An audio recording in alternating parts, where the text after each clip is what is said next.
All right, welcome back to our daily read aloud. We are reading I Survived the Great Chicago Fire of 1871. And so far we've met our main characters. So it's Oscar and his family. They have moved to Chicago. And why did they move to Chicago first of all? Zoe? Because the person lives there. Okay. Mr. Morrow lives there, and he is basically Oscar's new stepdad. And what happened right when Oscar gets there? Angie? He doesn't feel at home and he broke his promise for his papa. Yep, he's feeling guilty about not being able to take care of the farm like he told his dad he would. Emma, what happens to the suitcases? They were stolen. Yep, a little girl tricked him, and she is part of, he doesn't really know, maybe a gang of kid thieves. So he sees her again, and he follows to her house, and what does he find? Cadence? He just finds that she's taking care of the kid, and also this fire starts, and then they get trapped in it, and then I'm pretty sure the last place that he stopped was they got out of the house. Okay, so he did. He followed her home, and you're right. She was not doing anything bad. She was taking care of a little child named Bruno. So her name's Jenny. So Jenny and Bruno live on their own. They're orphans. And he was real excited about having some food to eat and hoping maybe he'd even get a cookie. And then right then, as Oscar's kind of eavesdropping and watching through the windows, the fire gets over to where they're at. So he is dealing with the fire. He goes in and rescues the kids. And that's about where we ended. Madeline? Then I think the fire fell down or something. Okay, the building they are in is collapsing. The fire is making it collapse. Angie? And if they were orphans, remember what it said in the book? Earless would hunt down the most poorless orphans. Yep. So a lot of times orphans were kind of used to do whatever people needed because they didn't have a lot of choices. All right. We are ready for Chapter 8. All right, well, let me rewind, though. The very last thing that happened, Bruno and Jenny got out the door. Oscar was just steps behind them, and then crash! The window shattered. Kaboom! A giant ball of fire and cinders blasted into the room. Oscar fell to the floor, and then there was nothing but flames. And that's where we ended. Okay, Chapter 8. Again, Oscar felt as though he were being attacked by a wild animal, a monster with burning tentacles and boiling breath. It grabbed him, clawed at him, and spun him around. Smoke gushed into his nose and down his throat, filling his lungs with searing poison. He couldn't open his eyes, but he knew the fire was all around him. He dropped to the floor, crawling blindly, groping for the door. But he had no idea where he was. It was like being trapped in a flaming maze. His lungs were ready to explode. Was this the end? Was he really going to die right here? And then he heard a voice. This way, this way. Mama? Turn right, the voice shouted, tugging him, guiding him. Oscar turned. No, it wasn't Mama's voice. It was Jenny's. Yes, now straight, hurry. And then he felt a hand on his arm, pulling him up. Seconds later, he was out the door. He was just steps away from the house when there was a terrifying whoosh and an explosion of hot air. They rushed forward, and Jenny grabbed Bruno from where he had been hiding behind a barrel. They ran across the street and fell to the ground. Oscar's head throbbed. His entire body felt as if it had been roasted. He lay back and closed his eyes. For a long minute, he stayed there, trying to catch his breath. He might have stayed like that for hours, but only a minute or so passed before he felt someone breathing in his face. He opened his eyes and saw a huge curly head hovering over him with wide open eyes. Bruno. Hey, you're not dead, he croaked out happily. Hush, Bruno, Jenny whispered. That is not a polite thing to say. But he's not dead, Bruno insisted, putting his face even closer to Oscar's, so his slimy little nose touched Oscar's nose. Then he put his gooey mouth to Oscar's ear and whispered, You not dead. The kid wasn't going to quit. Oscar put his hand on Bruno's head. I know, he said. Jenny kneeled down and gently peeled Bruno away from Oscar. Let's give him a little room, Jenny said. Oscar managed to sit up. He stared ahead at the little house, which was being torn apart by the flames. The wood moaned and sighed as it collapsed into the fire, as if crying out in pain. So this is a lot of personification, right? I hope you're hearing it all. It was sickening, like watching a rabbit get torn apart by a coyote. Bruno wriggled closer to Oscar until his small shoulder pressed against Oscar's arm. "My house," he said, pointing sadly. Oscar didn't know what to say, so he just put an arm around the boy. The fire burned so bright that it lit up all their faces. It was the first time Jenny had the chance to get a good look at Oscar. Now Oscar waited to see the shock in her eyes when she realized who he was. Why is she going to be shocked to see, Emma? Because she's the one that helped steal from him. Yeah, I don't think she knows yet that she stole from him. But there was no flash of recognition. She looked exactly how Oscar felt, scared, dazed, and amazed to be alive. Their eyes locked together, and Oscar could tell that Jenny didn't recognize the kid she'd tricked at the train station. She saw a different boy, the boy who'd helped her and Bruno escape from the fire. And as Oscar looked at Jenny, he didn't see a helpless orphan or a ruthless thief.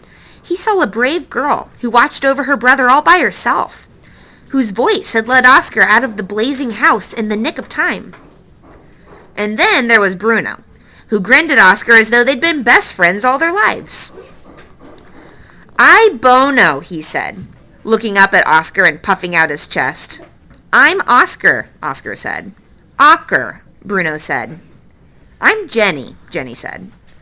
They all sat there a minute, looking at each other. Had he and Jenny really only just laid eyes on each other tonight? Oscar eased his arm from around Bruno and struggled to his feet, brushing the dust and ashes off his burned clothes. His body ached, but his mind felt surprisingly clear. He knew exactly what to do. "We need to get to the Palmer House Hotel," he said. He said the word "we" very clearly. "My mother is there," Oscar said. "The hotel is fireproof. We'll be safe there." Oscar picked up Bruno and held out his free hand to Jenny. She took it and gripped it tight. And together they began their journey through Chicago's burning streets. Chapter 9. All right, now it's the same night, but it's very late, so it's technically the next day. Monday, October 9th at 12:15 a.m., south side of Chicago, heading north. They left Jenny and Bruno's burning neighborhood behind and headed north. Oscar kept looking over his shoulder at that giant orange glow bleeding through the sky. The main fire was huge now, Oscar could see, and it was spreading fast. And the wind was carrying sparks all over the city. Everywhere Oscar looked, he saw new fires burning. Some fires were very small, a ribbon of flame waving from a tree, a pile of garbage glowing like a campfire. But there were burning houses everywhere, and in places, the smoke was so thick that they had to gasp for breath. But Oscar's gasps also came from what was happening all around them. People sobbing and screaming. Horses driven crazy by the heat and sparks. So remember, in this time there were no cars, so everyone still had lots of horses. So if you've ever been around horses, you know they can get scared easily, and without people to help calm them down, they were just trapped and scared.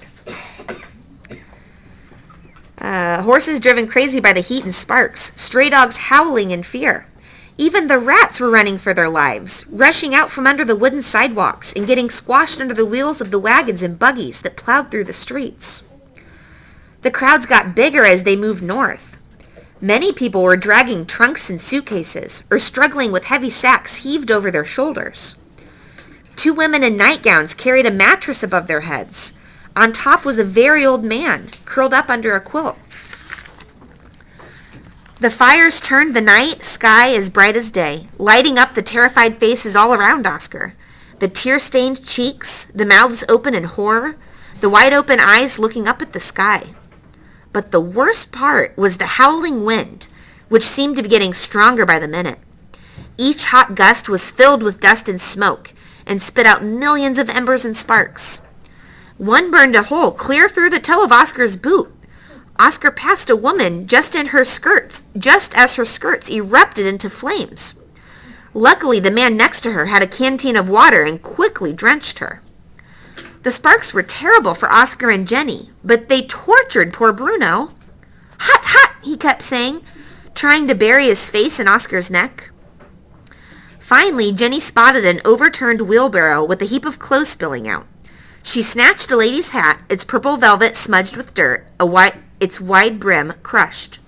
"I don't think anyone will miss this," she said. She put it on Bruno's head, a perfect helmet to protect his curls.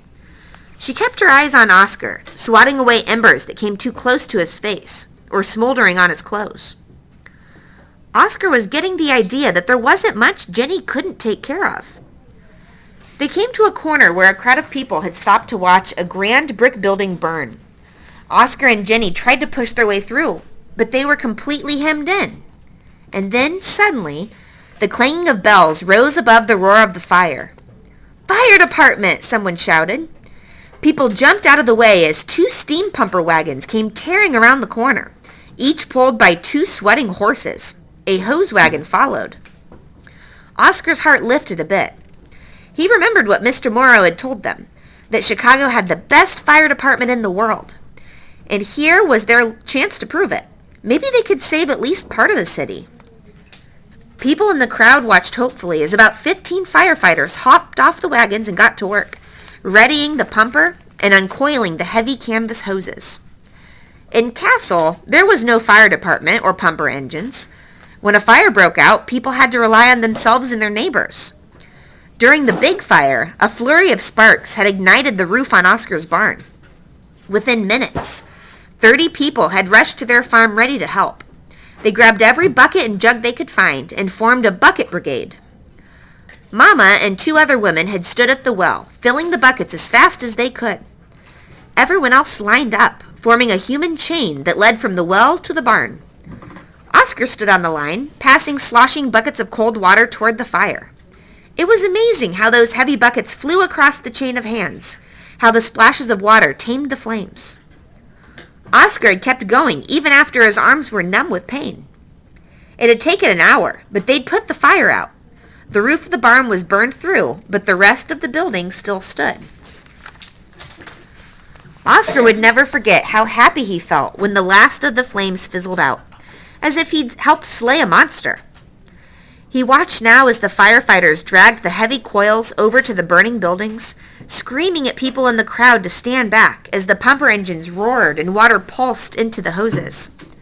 Like soldiers in battle, the men aimed their hoses. Cheers rose up from the crowd as thick, powerful sprays of water blasted up at the flames. Very quickly, Oscar realized that the firefighters didn't stand a chance. The fire was too big and too hot. The water hissed as it got close to the flames and then boiled away into puffs of steam. With every gust of wind, the flames rose higher, twisting and dancing in the sky, as though teasing the firefighters. They'd need an ocean to put out those flames, Oscar reckoned, or a bucket brigade of 1,000 people. "Come on," Jenny said, spotting a break in the crowd. As they pushed their way through, Oscar turned to take a last look at the firefighters.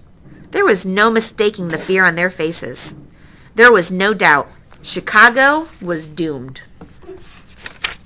Chapter 10. The 3 of them walked for at least an hour more, inching their way along the packed sidewalks. They were getting closer to the Palmer house, Jenny said, but new fires kept forcing them to find alternate routes. Now they were caught in a sea of hundreds of bodies. People squeezed them on all sides, and Oscar struggled to stay on his feet. They were passing by a warehouse when suddenly, kaboom! The smell of oil filled the air, and shards of wood flew all around them. "Run!" someone screamed. Boom, boom, boom! The explosions rang out like cannon fire. Like a herd of cattle startled by a clap of thunder, the crowd erupted into a stampede. Oscar, Jenny, and Bruno were caught right in the middle. Elbows jabbed them, boots mashed Oscar's feet. He watched as parents were torn away from their children. A woman fell and didn't get up again. "Hold on tight, Bruno," Oscar ordered, locking his arm around the boy as he gripped Jenny's hand so hard he was sure he would crush it. If they were separated now, they'd never find each other again. Luckily, the street widened slightly, and they managed to burst out of the crushing crowd. Jenny led them down a side street and finally into a wide alley. State Street is just a block away from here, Jenny said as they caught their breath. The Palmer house will be right there. Halfway down the alley, they discovered a water barrel. They all ran toward it, desperate to quench their thirst and to cool their burning skin. Oscar felt like a stalk of wheat, shriveled in the boiling sun. He hoisted the lid off and held Bruno while the boys slurped up water like a thirsty horse. When he was finally done, Oscar and Jenny took turns, scooping up handfuls of the cool water and gulping them down. They splashed the soothing water on their faces and down scorched neck and arms. Oscar sighed with relief. "You really know your way around the city," he said to Jenny as he dabbed drops of water onto his burned forehead. "You make a good tracker." "My mother was a baker," Jenny said, with a hint of pride. "Bruno and I used to go with her to deliver her cakes and cookies." "I love cookies," Bruno whispered to Oscar, as though he was sharing a deep secret. A picture popped into Oscar's mind. He saw Jenny with her braids straight and glossy, Bruno nibbling on a cookie almost as big as his head. He pictured a lady with Bruno's dark curls and Jenny's big brown eyes, standing in the kitchen in a flowered apron. "My mama got sick," Bruno said softly. "She in heaven."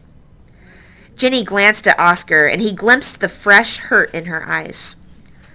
"My papa's in heaven, too," Oscar said, swallowing the lump in his throat. "Our father died right after Bruno was born, in an accident," Jenny said. "Mama died 6 months ago. I promised her I'd keep an eye on Bruno, no matter what." Oscar thought of his own promise to Papa, to watch over the farm. That promise had kept him going these past 2 years, but now it was broken. Would Papa forgive him? Would Oscar forgive himself? Jenny put her hand on Bruno's head. "I couldn't let us go to the orphanage," Jenny said. Her voice dropped very low when she said orphanage, as if it was a curse word that no one should ever say. Oscar understood. He'd heard horror stories about the orphanage in Minneapolis, the city closest to Castle, that it was more like a jail than a home. Oscar looked at Jenny and Bruno, suddenly wondering what would happen to them. Their home was gone. They were all alone. What would they do? But no, Oscar suddenly remembered. They weren't alone. He picked up Bruno. They weren't alone because they had Oscar. "Hey, Bruno," he said. "I bet up in heaven, my papa and your parents are good friends." Bruno leaned back so he could look Oscar in the eye. "Like us!" he exclaimed. His soot-covered face grinned out from under the fancy lady's hat. Both Oscar and Jenny laughed, and for that second, Oscar forgot about the smoke and the flames. But their smiles didn't last long. They just started walking through the alley again when they heard loud voices. A group of boys swung into the alley from the street. They were walking toward them.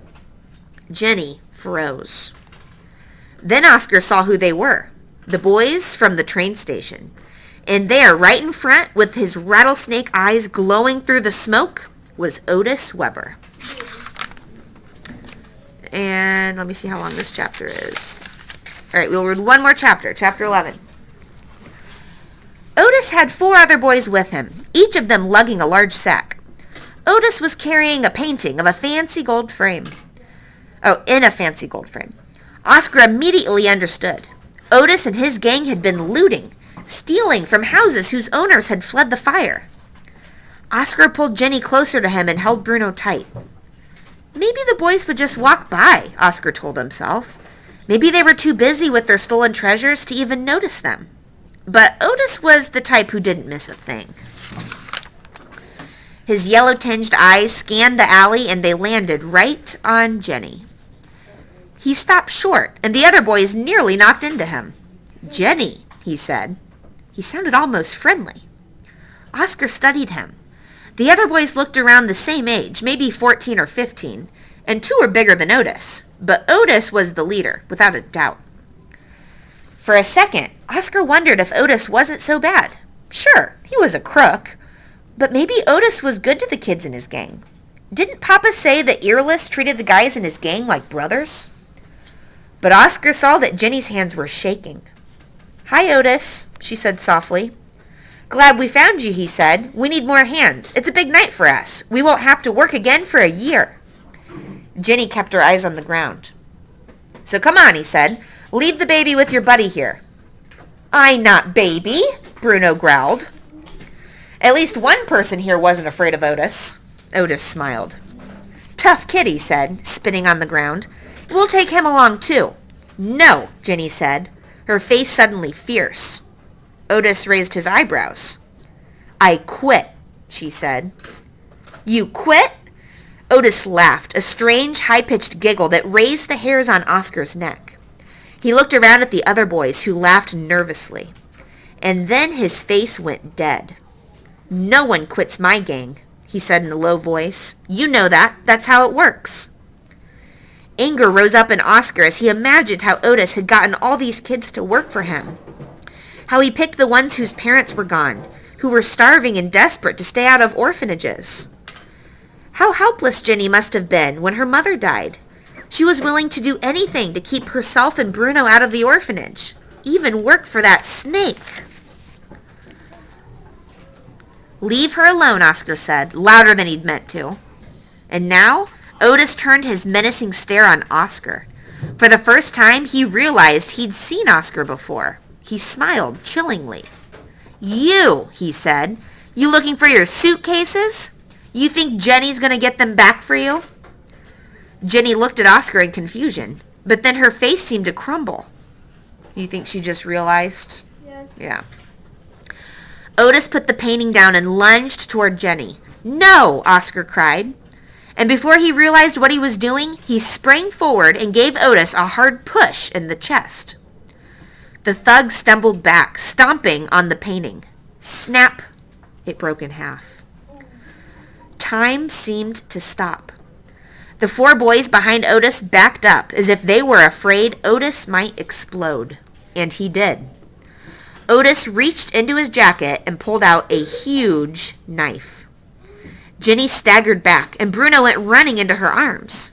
But it wasn't Jenny whom Otis came at with the knife. It was Oscar. Oscar sprang forward and placed the blade against Otis sprang forward and placed the blade against Oscar's cheek. Oscar closed his eyes, bracing himself for the slicing metal. But it was Otis's other hand that came swinging up. Smack! His rock-like fist smashed into Oscar's nose. Oscar fell to the ground, the flash of pain in his head burning brighter than the blazing sky. All right, and that is where we'll stop today. All right, see you guys tomorrow. Yes.